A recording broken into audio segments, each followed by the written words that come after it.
Assalamualaikum warahmatullahi wabarakatuh. Perkenalkan, nama saya Sekar Ayu Apriani, mahasiswi Program Studi Pendidikan Teknik Bangunan, Fakultas Teknik Universitas Negeri Jakarta, dengan nomor induk mahasiswa 15036210063. Pada video kali ini merupakan video lanjutan dari video sebelumnya yang akan membahas mengenai sintaks atau alur pembelajaran dengan model blended learning yang dikembangkan dengan strategi flipped classroom. Pembahasan yang akan kita bahas pada video kali ini, yang pertama ada mengenai kompetensi dasar, yang kedua analisis isi yang sesuai dengan kompetensi dasar, yang ketiga model pembelajaran yang cocok yang sesuai dengan analisis isi dan konten, dan yang terakhir ada sintaks pembelajaran. Pada slide ini berisi tentang jenis kegiatan, yaitu pelatihan peningkatan kompetensi dasar menggambar dengan kompetensi dasar yang telah ditentukan, yaitu menggambar 3D modeling rumah sederhana satu lantai menggunakan software Autodesk Revit yang berbasis Building Information Modeling. Sebelum kita membahas lebih jauh terkait dengan analisis isi dan konten, kita harus mengetahui bahwa pelatihan ini merupakan alternatif kegiatan yang melatih, mengembangkan, dan meningkatkan keterampilan, penguasaan, serta sikap pada diri peserta yang dalam hal ini seperti tenaga pendidik, siswa, mahasiswa, komunitas, maupun perorangan yang memiliki niat untuk belajar dan meningkatkan skill agar menjadi sumber daya manusia yang berkompeten. Nah, pelatihan pada kali ini akan dibuat dengan tujuan untuk meningkatkan keterampilan menggambar, khususnya menggambar 3D modeling dengan menggunakan aplikasi perangkat lunak desain berbasis Building Information Modeling, yaitu Autodesk Revit. Pelatihan ini memfokuskan kepada peserta untuk mahir dalam mengaplikasikan software Autodesk Revit, khususnya dalam mendesain sebuah bangunan tempat tinggal. Kompetensi dasar yang ingin dicapai setelah mengikuti kegiatan pelatihan ini adalah peserta pelatihan mampu menggambar 3D modeling rumah sederhana satu lantai menggunakan aplikasi Revit. Pada pelatihan ini, peserta akan terlebih dahulu kita perkenalkan terkait dengan apa itu Autodesk Revit, dan fungsi-fungsi dari setiap toolbar, fungsi shortcut, dan juga akan kita latih menggambar 3D modeling rumah sederhana melalui simulasi. Berdasarkan kompetensi dasar yang telah ditentukan, peserta akan menerima pembelajaran berupa pengenalan fungsi pada setiap toolbar dan juga shortcut, langkah-langkah dalam membuat grid atau notasi potongan, serta bagaimana cara mendefine material seperti dinding. 4. Ada menentukan family untuk furniture atau komponen lain. Dan yang kelima, ada cara mengedit dan mengubah serta memasang komponen seperti pintu dan jendela. Dan yang terakhir, mendesain struktur atas rumah atau atap, baik itu atap dak atau pelana, perisai, ataupun atap yang bentuk miring.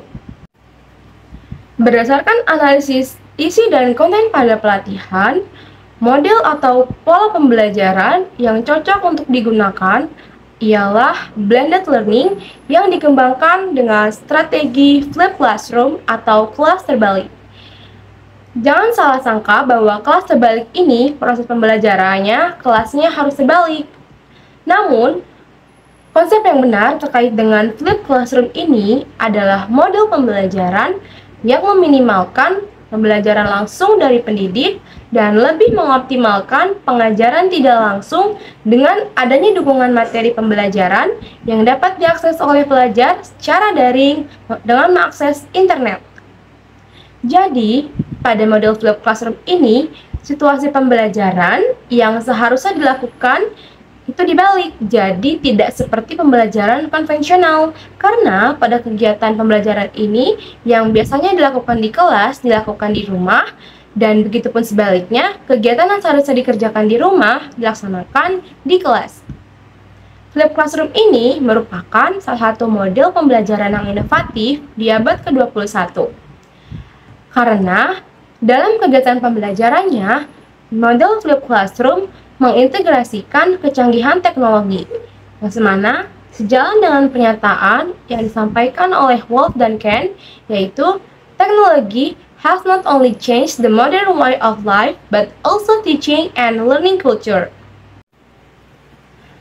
Pada model flipped classroom, ini menggunakan pendekatan student-centered learning, yang mana dalam pembelajarannya lebih memfokuskan atau lebih berpusat kepada siswa. Model pembelajaran flipped classroom akan mendorong siswanya untuk belajar mandiri melalui berbagai macam media pembelajaran, baik itu video online dari YouTube ataupun video pembelajaran yang telah dirancang dan dibuat sendiri oleh pendidik. Melalui pembelajaran mandiri ini, siswa akan diberikan tanggung jawab atas proses belajar dan juga siswa harus bisa memanage atau mengatur pembelajaran mereka sendiri.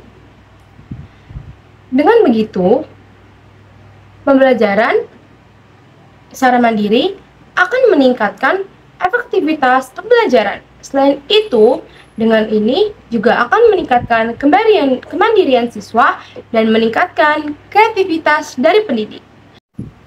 Menurut Berkman, menyebutkan ada beberapa alasan mengapa harus mempertimbangkan untuk mengaplikasikan flipped classroom dalam pembelajaran.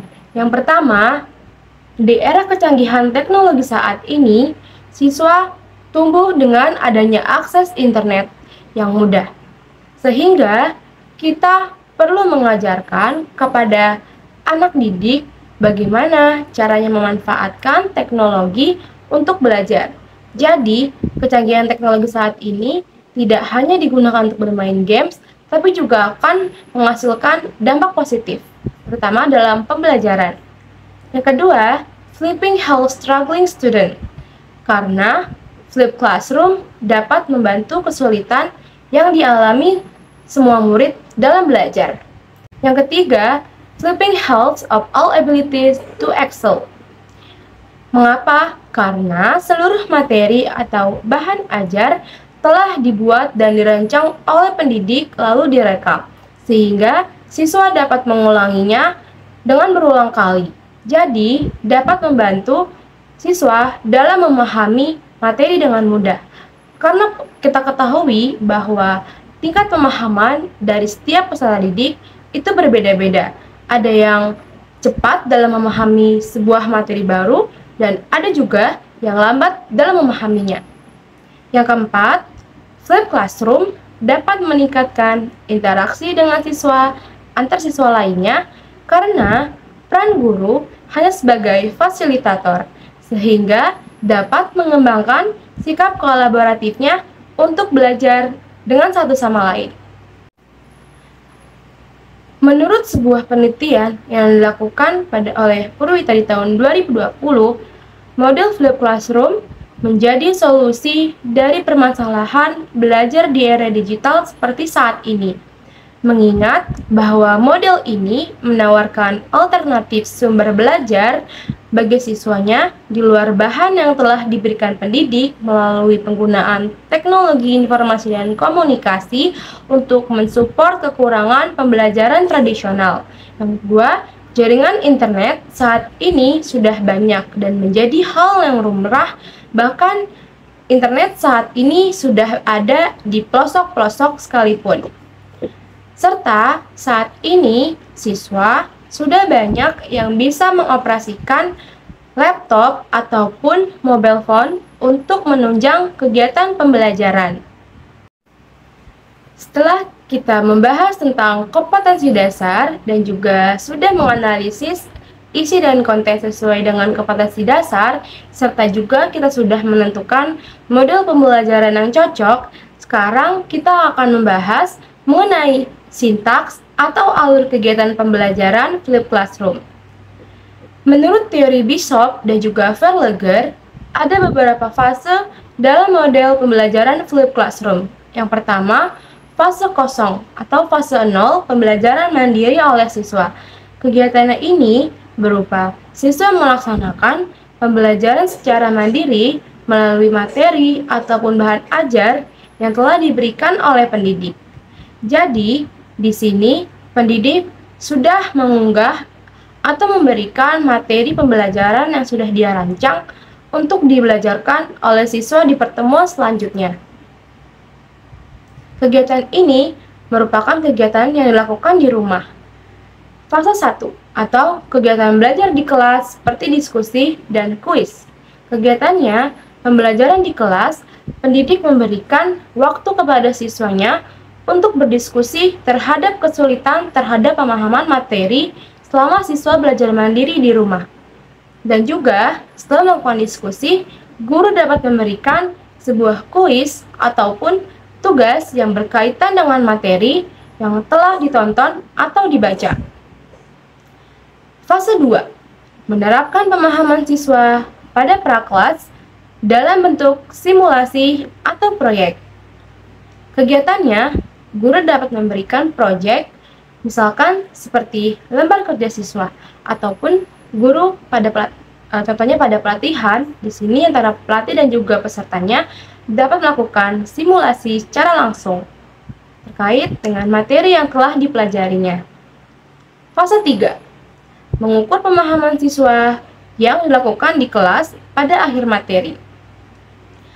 Jadi, untuk memastikan apakah siswanya ini telah memahami, guru perlu membuat sebuah tes untuk mengukur terkait dengan pemahaman siswa. Di sini, guru bisa memberikan sebuah tes dari akhir materi untuk mengukur pemahaman siswanya selama proses belajar. Nah, setelah kita membahas beberapa fase pada Flipped Classroom menurut teori Bishop, sekarang kita akan merealisasikan sintaks pembelajaran yang sesuai dengan kompetensi dasar, menggambar 3D modeling rumah sederhana satu lantai dengan menggunakan Google Classroom. Nah, jadi di sini pelatihannya itu adalah pelatihan peningkatan kompetensi dasar menggambar dengan kompetensi dasar yaitu menggambar 3D modeling rumah sederhana satu lantai menggunakan software Autodesk Revit. Alat yang digunakan adalah laptop dan juga media audio visual berupa video pembelajaran. Di fase persiapan atau awal ini, kegiatan pelatih, yaitu pelatih membuat course pada platform digital learning, yaitu Google Classroom, dan pelatih mempersiapkan materi pembelajaran dan merancangnya, lalu diunggah bahan ajar ataupun materi pembelajaran ini yang dapat berupa video pembelajaran ke dalam forum kelas. Selanjutnya, di sini ada fase eksplorasi konsep dengan peserta belajar mandiri. Peserta belajar mandiri di rumah dengan mengakses seluruh materi atau bahan ajar yang telah diunggah oleh pelatih. Di sini, peserta akan menonton video pembelajaran yang akan menjadi materi pada pertemuan berikutnya. Selanjutnya, ada fase penerapan pemahaman peserta pada pre-kelas. Di sini, di kelas tentunya, pelatih dan peserta akan mereview materi yang sudah dipelajarkan atau yang sudah diberikan di Google Classroom melalui sesi diskusi. Diskusi di sini dibuka oleh pelatih kepada seluruh peserta terkait dengan kesulitan-kesulitan apa yang dialami oleh peserta selama belajar mandiri. Di sini pun akan terjadi simulasi antara peserta dan juga pelatih. Nah, sebelumnya pelatih telah memberikan lembar kerja yaitu berupa gambar rumah 2 dimensi yang selanjutnya akan disimulasikan atau dikerjakan oleh peserta pelatihan ini dalam bentuk 3D modeling dengan menggunakan Autodesk Revit. Nah, fase terakhir yaitu dalam mengukur pemahaman peserta. Di sini, pelatih akan memberikan form test online di akhir materi untuk mengukur pemahaman peserta dalam menggunakan aplikasi perangkat lunak desain 3D atau Revit. Nah, di sini peserta akan mengerjakan atau mengisi tesnya dengan durasi yang telah ditentukan. Berikut beberapa pemaparan dari saya terkait dengan kompetensi dasar, analisis isi, model pembelajaran, dan juga sintaks pembelajarannya Pada video kali ini, saya ucapkan mohon maaf jika terdapat kesalahan kata yang saya ucapkan selama pemaparan. Kurang dan lebihnya mohon maaf. Wassalamualaikum warahmatullahi wabarakatuh. Terima kasih.